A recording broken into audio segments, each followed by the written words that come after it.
Hey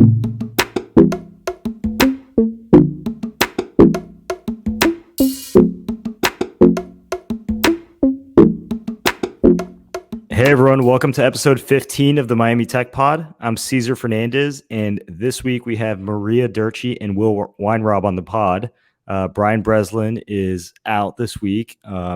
We're just gonna have to tell people he's on the beach right now. He's chilling at Soho. He's chilling at Soho. He has a family in town.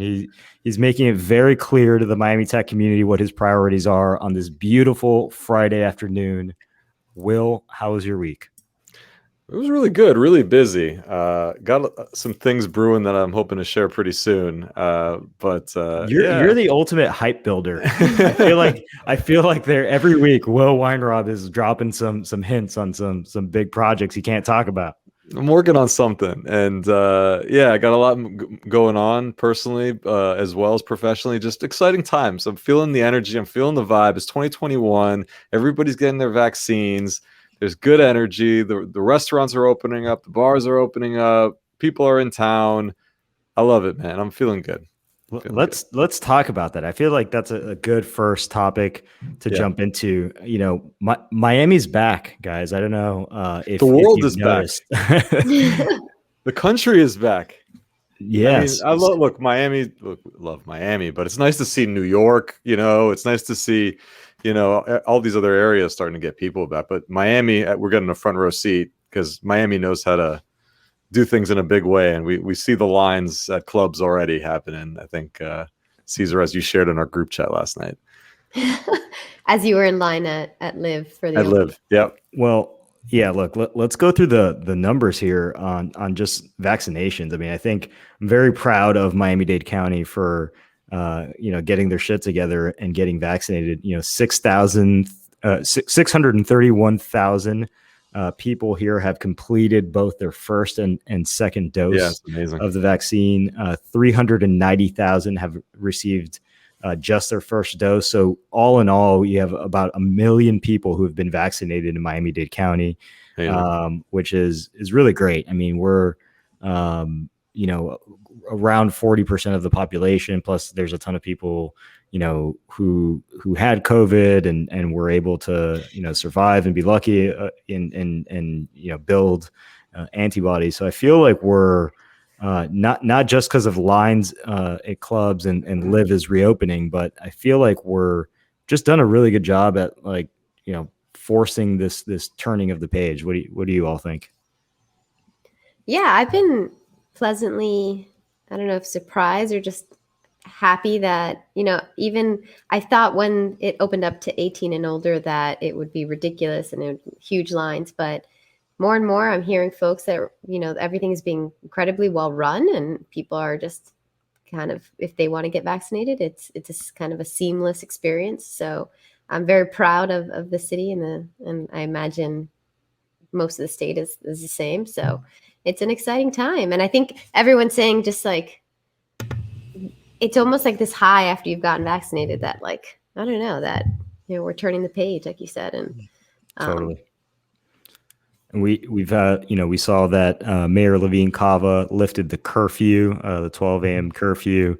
It's impossible to get reservations at restaurants here in Miami. I don't know if you all have experienced that, but it's just like weeks to get in line at some of the restaurants, and not even talking about Carbone, the hot new ones, right? We're talking about anyone, right? Which is pretty good. It's good. I think it's helpful to the economy here, right? Like you have a ton of people in the hospitality industry that were depending on these. I think we've seen reports that, restaurants are actually having trouble hiring workers because there's, so much competition and demand and all of that. And, it's just exciting to see. I feel like those dark days are behind us. Agreed. It's nice to see turning the page and yeah, I mean, there's no other sign that Miami's turning the page that Live is reopening, right? Exactly. That's the big signal that things are back on track. Yeah, it's like the big barometer of whether the city's doing well is like, Right. is Live open, kind of like the Waffle House index, in a That's it. hurricane. Like, if a hurricane is getting bad, if Waffle House closes, like, if Live is open, Miami is doing well. So Absolutely. cool. We have some exciting tech news this week.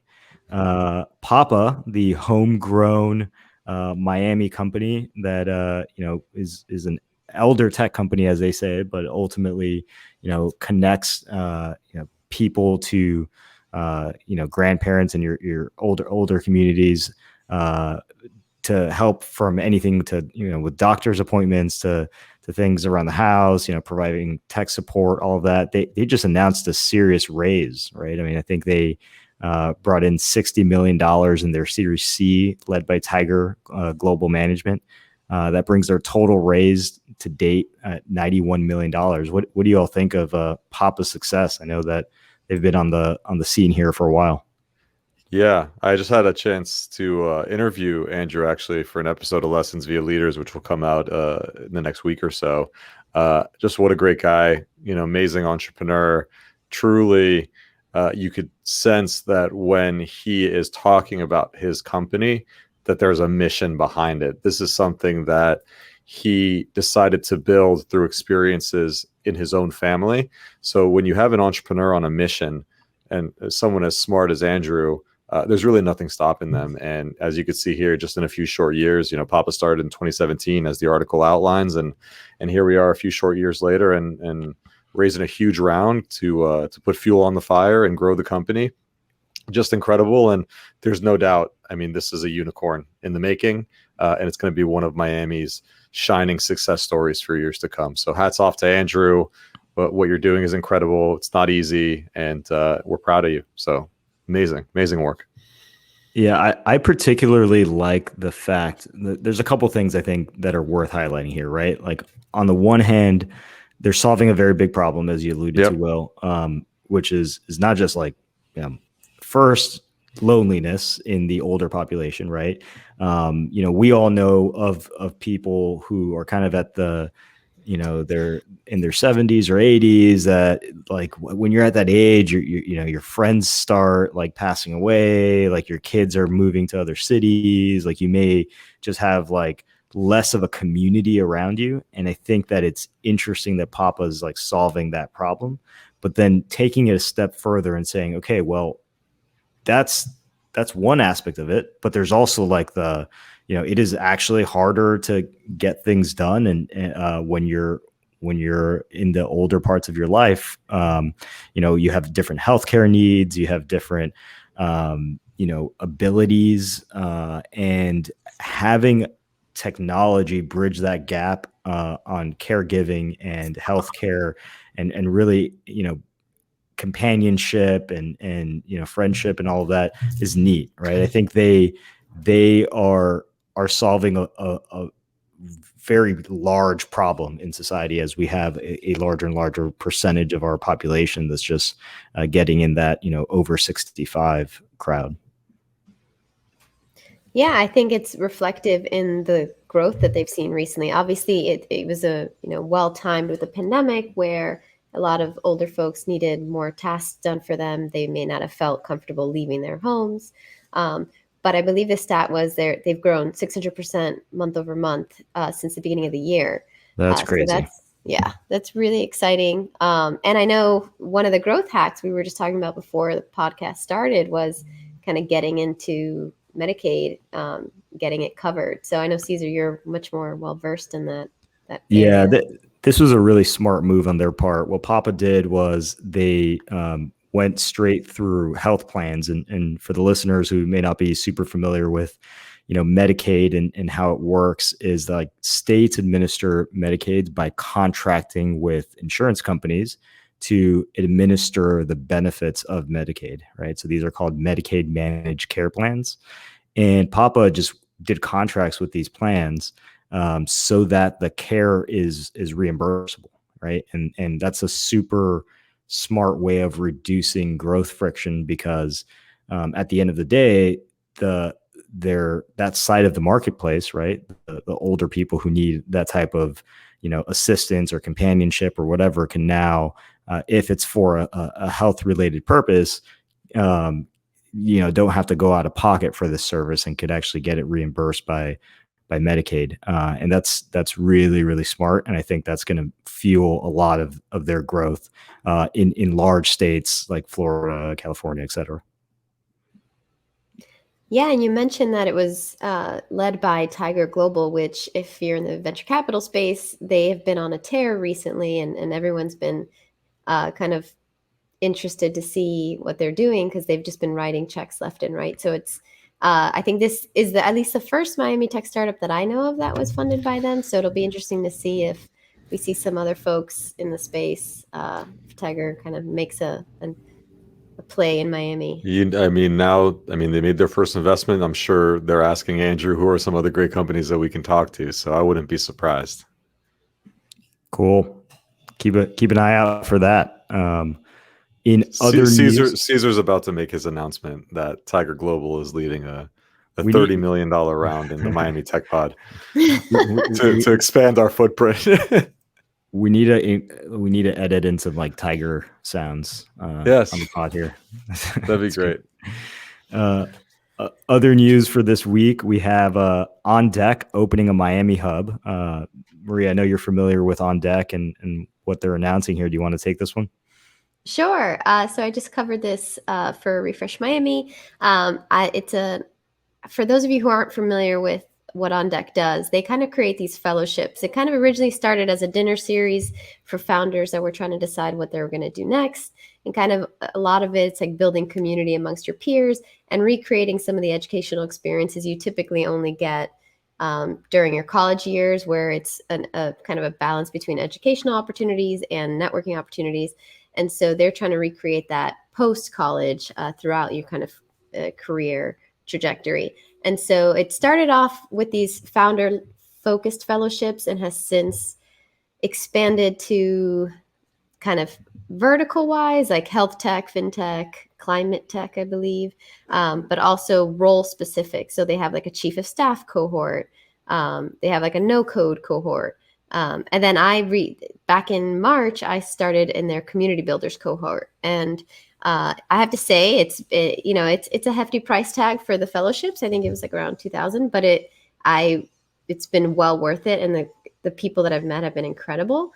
So I personally have had a good experience. They're not sponsoring this podcast, but they can, as Cesar will tell me to make sure I plug. But it's exciting because I think a few weeks ago they announced, pre-pandemic, their events were in person. They're going to start their first in-person event, which will be a month-long event, and they chose Miami, of course, as their first place, what they call drops. And so this Miami Tech Hub that they just announced that they're opening up, while they have a fully distributed team, they will have like a office space and presence here, and they just brought on board new Miami transplant Glenn Allison to be their president and COO. And for those who are unfamiliar with Glenn, he was the former COO at Honey app, which sold last year to PayPal for $4 billion. And he kind of scaled that company. He was the first and only COO and scaled it from, I think, a team of like 20 to a few hundred.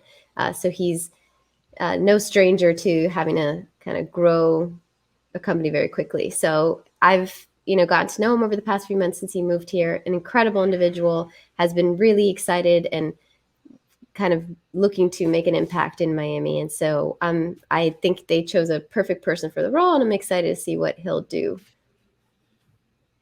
It's very cool. And I saw that they got some money from Founders Fund and Keith as well in the round. And I think it's going to be interesting because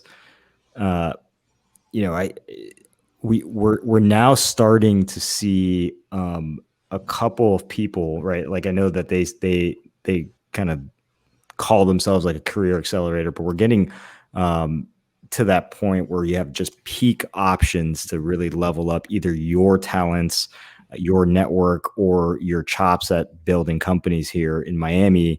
And when that ecosystem of those types of accelerators like come together and clash and start competing it's really going to be nice to see how they have to just provide a ton of value to stay in the marketplace, and how that's going to trickle down to the workforce here is going to be neat. I think it's going to be a really solid boost and value add, as you just said, Maria. Yeah, I'm excited. I'm actually going to be participating in this Miami drop that they're doing with the whole crew. So I'm looking forward to experiencing it. Sounds like it's something right up my alley. There's things that I used to organize a few years back called Founders Dinner, which got people, folks in tech at a roundtable dinner to kind of talk about the challenges of being an entrepreneur and to talk about the things that they're doing next. And the conversations that always happen at those type of events and dinners and meetings are some of the most valuable things.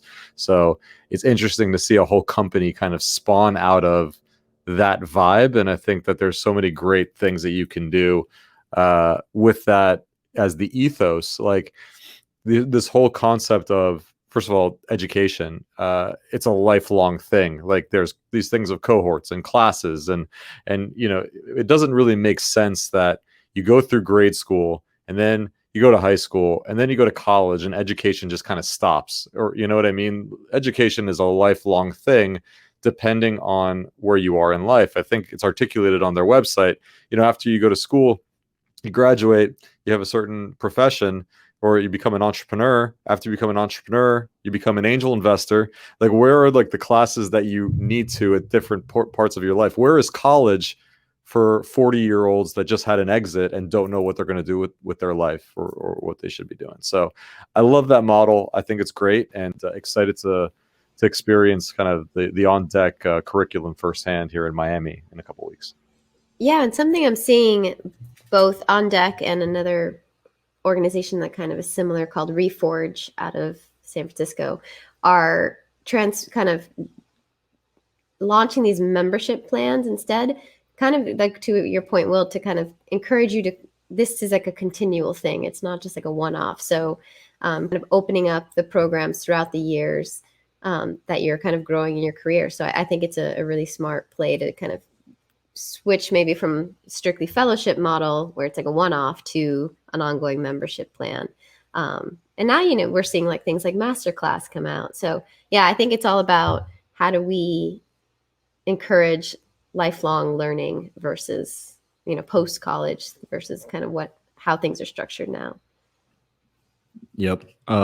Cool. And last thing here on the pod this week, we've had a mission to make sure that we're providing value to our listenership. And I think that periodically we want to keep making sure that all of the listeners of Miami Tech Pod are aware of the job opportunities out there. I mean, we have a lot of companies that, they're raising this capital, they're in heavy growth mode.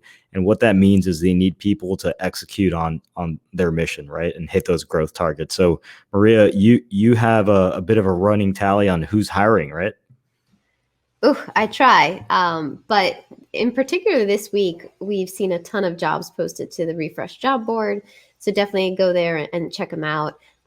It's great to see newer to Miami Swag Up is continuing to grow their presence and their team here. I know they just brought on a new head of talent, and they're hiring right now for director of product design, a business development representative, amongst a bunch of other roles. Also, Miami-based Milo Credit, which is doing incredible things. I think they raised a round not too long ago. I know that they had posted that they're looking for a finance manager, senior UX UI designer, and a product manager. And then there's Rapid. I don't know if I'm saying it right or wrong. They have an office in both California and Miami, but they're really looking to grow their presence here. And so I had a call with someone in their HR department, Teresa, and she was incredible. I told her about the Refresh job board, and then she proceeded to put like 20 different roles on there. Anything from like head of sales for the Americas, digital marketing operations, content manager, account executive. So definitely go on the website and check that out. And the last one I'll mention, well, actually there's three more. Rabu, which recently decided they're moving their operations to Miami, which I'm excited about. It's in like the prop What do tech they do? space. Yeah. So they help property owners. I'm going to do a bad job of this. Figure out, like, short-term rentals are often more lucrative to them than some of these longer-term tenants. So they help them kind of manage that to increase their revenues, if I'm doing that any justice. But their head of growth was actually their head of I think employee number 13 at Airbnb. So he recently moved here and I met him, a really smart guy. And now their CEO, Amir, is moving here as well. So we're excited to have them kind of move the operations down here. Iron Hack, of course, near and dear to our hearts, local coding school, is looking for a lead instructor for their web dev and for data analytics. And lastly, plug for Florida funders. We're growing our team and hopefully doing that more in Miami. So we're looking for a director of marketing and a VP of platform. And so the VP of platform is really charged with kind of helping our portfolio companies, connecting them with some of the folks in our 1,600 plus angel network that could be helpful to their business. Lots of exciting stuff. So please go to our website for that as well. Awesome. And for those that are not aware, you can see all of this at refreshmiami.com/jobs. It's a great resource. It's updated a lot. It's also you all include a lot of these openings on the newsletter, right, Maria? Yes, definitely. We feature them every week. Cool. And we'll leave the link to the job board in the description of this podcast. So folks that are listening, if you hear what Maria's saying and like it, you could go right away, click on the link and check out the available jobs. Or if you're hiring, Yeah, definitely. Post some jobs. Please. It's free to post. That's incredible. Not even like Craigslist is free to post jobs. And so that's a helpful thing, I think, for the ecosystem, especially as companies are kind of in need, right? Like we've talked a lot on the pod about how hiring's not easy. It takes forever. Hiring well is really hard as well. So the more people that we can get in front of these companies, I think the better it is for the entire community. And from not just from the investors pumping money into these companies and want to see them grow and be efficient and execute on their mission, but also for the local economy here, right? It's something that is much needed. I was gonna say, what's everyone up to this weekend? You'll appreciate this. I'm going to a wine thing at a friend's house. Whoa! Or I think it's going to be one of the things that you do, like where everybody brings the same kind and you mask it and then you blind tasting. Yeah. Cool, Maria. You have to tell me which one. I think I'm supposed to bring a Shiraz, so you're going to give me a recommendation. You gotta tell me about these things. I'm like I'm left out of blind tastings. I feel like we're going to host one at my house. You're going to help me organize. Cool. Well, what park are you taking your kids to play this weekend? That's it. Like the dad. It's the dad of the podcast. As the honorary dad of the Miami Tech Pod, it's just like, so what are you like? You doing frisbee? You doing taking the minivan out for a spin? No. Gonna be hanging with the kids in the Miami Shores area. We're gonna go for a nice brunch on Sunday. There's a bunch of little things that I got to do. I got to take Kevin to go fix his bike. And just enjoying the beautiful Miami weather in April, and going to be spending a lot of time outdoors with the kids. I'm looking forward to it after this crazy week. Just want to turn my phone off and enjoy the outdoors. Yeah, I'm also going to be doing that. I do have a wine tasting tonight, Maria. So I know. Of course you do. See, you're holding out on me. You know what? I'm just going to set up my own wine tasting at the house. You send me a list, Cesar, of things like a flight that I should get, and I'll I have absolutely nothing planned this weekend, which is really, really nice, and I'm gonna just enjoy that because I've been back and forth almost every week to Tallahassee because of my day job, helping tech companies navigate government at the state and local level. And that's coming to an end. The legislative session ends on April 30th. So we're we're almost there, but this is going to be a nice, relaxing weekend where I'm just not going to load up the schedule and try to recharge the batteries. Speaking of the weekend, I think Saturday and Sunday are supposed to be in the 90s. So do we think that this is going to be the first true taste for some of these newbies of the Miami summer? Yeah, this is a sink or swim, right? If you can handle 90-degree weather, and you're gonna renew your lease after this weekend, welcome to Miami. Yeah, it's not Please so bad. find- Just jump in the pool. You I was know, going to say, find a body of water, get in there. that's right.